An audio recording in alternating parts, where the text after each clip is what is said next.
মানুষ তার কাছেই মনের গোপন ইচ্ছেগুলো প্রকাশ করে যার কাছে সে করতে চায়।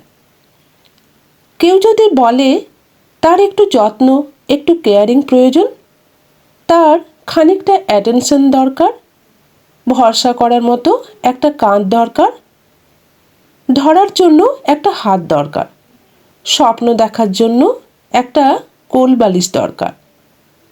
বুঝে নিও, চেতন বা অবচেতনে সে আসলে তোমাকেই আকাঙ্ক্ষা করছে। কেউ যদি বারবার বলে সে ভালো নেই, ভালো থাকতে চায়, সে আসলে তোমার সঙ্গে ভালো থাকতে চায়। কেউ যদি তোমার কাছে বারবার বলে তার একজন নিজস্ব মানুষ খুব করে চায়, বুঝে নিও সে আসলে তোমাকেই চায়।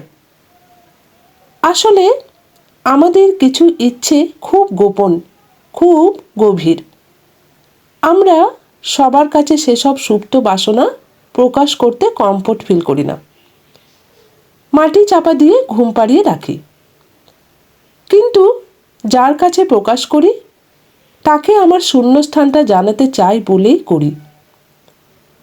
হয়তো কোনো দাবি থাকে না, হয়তো কোনো জোর থাকে না, তবুও অবচেতনে চাই ফিল ইন দ্য ব্ল্যাঙ্ক হয়ে সেই মানুষটা যদি আসতো বড় ভালো হতো। কে বলেছে মানুষের মন বোঝা ভগবানের দুঃসাধ্য?